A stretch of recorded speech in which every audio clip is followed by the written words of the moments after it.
the basis of pretty much all of our work here at Think Kids is recognizing that kids who struggle to manage their behavior, they don't lack the will to behave well. What they lack are the skills to behave well.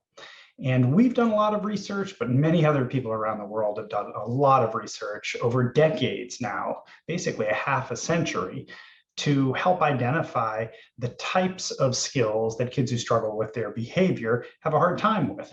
And in essence, it comes down to 5 core domains of skill. And today I want to talk a little bit more about one of those. And I have to say that it might be one of my favorite areas, and that is cognitive flexibility. And there are a whole bunch of kids out there who struggle with cognitive flexibility, that is, with being flexible in their thinking. They are what we often refer to as the black and white thinkers of the world, stuck in what is, unfortunately for them, a pretty gray world. As you navigate your way throughout the course of the day, things rarely go exactly according to plan. We are asked to be flexible a lot during the day. And kids who struggle with flexibility, well, if everything goes magically according to plan, according to the routine, the template they have in their head, well, life is good. But if there's any changes in the routine, if things don't go quite according to plan, if something crops up that requires a change, a shift, they really struggle. These kids also struggle with any new or ambiguous situation where they aren't able to sort of create a template in their head ahead of time. The flip side of this is that these are kids who, they create templates in their head. So if they do something one way, one time, it's often sort of burned into their brain that way. They have incredible memories like that. The problem is just flexing with that information if it needs to be shifted at any time in the future. Now, to make this come to life a little bit, I thought I would share a story of a girl who came into the office with her mom for a consultation. And the reason I like this story is it demonstrates that when you're looking through the lens of skill, not will, and paying attention, it's pretty easy to spot the skills that a given kid struggles with. For instance, a full neuropsychological evaluation, very, very helpful if you can get it. But if you can't get it, looking in the right places will tell you a lot. And as I mentioned at the outset here, one of the 5 areas you want to pay attention to is flexibility in thinking. Now, what are the others that we'll cover some other times? They are things like language and communication skills, attention and working memory skills, emotion and self-regulation skills, and social thinking skills. So back to the story. I go out to meet this young girl and her mother for a consultation. And the first thing I, of course, like to do is make some connection with the child who is probably wondering what they're doing here and why their parent dragged them here. And I go out into the waiting room and I see this girl who's in this amazing getup. She's got this big straw hat is one thing, with dozens and dozens of beaded necklaces that are wrapped all around the hat and draping down from the hat that she's clearly made. And she's also clutching close to her chest, what looks to me like a diary. And I was pretty sure it was a diary because my daughter used to have one just like it. So in any case, I walk up and I sort of get down on my knee to meet her eye to eye. And I say, I love your hat. It's really cool. Did you make those necklaces yourself? And she says, yep. And I said, and is that a diary? And she looks at me and she says, no.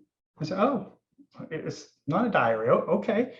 Well, what is it? And she says, it's a book. So of course I said, oh, what kind of a book? And she said, a book you write stuff in. I was like, oh, cool. Okay.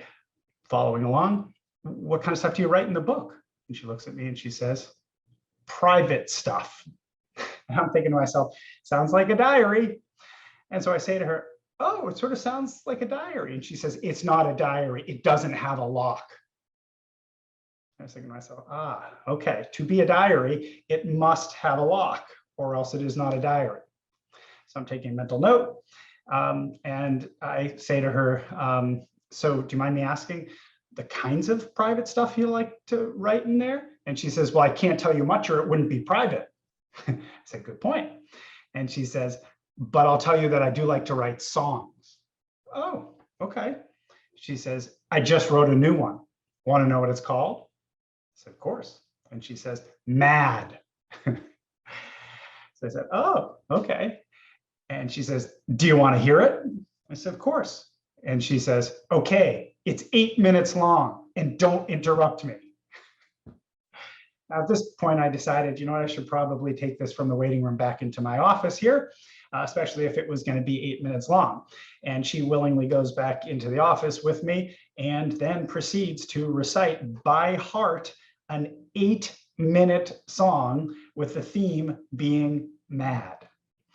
Now, I share this little anecdote with you just to say, again, you don't have to be a neuropsychologist to figure out in the first minute of an interaction with a girl like this, the types of skills that she likely struggles with that lead to her behavioral challenges. In other words, the reason that her mother was bringing her in to see me and into our clinic in the first place. And which area should be screaming loud and clear at you? Cognitive flexibility skills.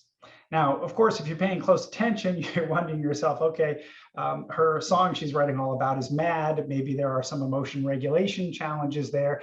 And yes, you might have guessed from our little interaction that social thinking skills may not be her strong suit, which is a good reminder, folks, that it is extraordinarily rare that a kid will struggle in one of those 5 areas that I mentioned, because they're interrelated. They are not mutually exclusive.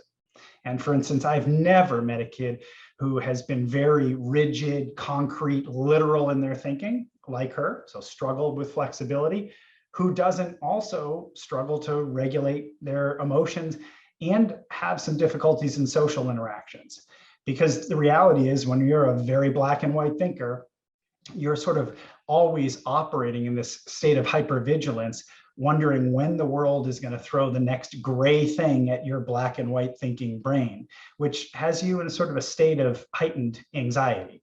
And of course, social interactions are all about taking another person's perspective or point of view into account, even if it doesn't align perfectly with yours, which makes for a lot of social subtleties being hard for a child who struggles with cognitive flexibility skills. I hope this little anecdote is helpful to bring it to life. Again, the big take-home point here is that if a kid is struggling with their behavior, it's about skill, not will. And we know the types of skills that you need to be on the lookout for. And if you're looking for those skills, even in the slightest of little interactions, you'll get confirmation about whether your hypotheses are right or not. And once you figure out which skills a kid struggles with, well, now you know what you need to work on. Because if it's about skill, not will, rewards and punishments and things like that, they're going to be barking up the wrong therapeutic tree. Instead, after identifying the skills that a child like this struggles with, our job as adults, as helpers in this child's life, is to help them build those skills.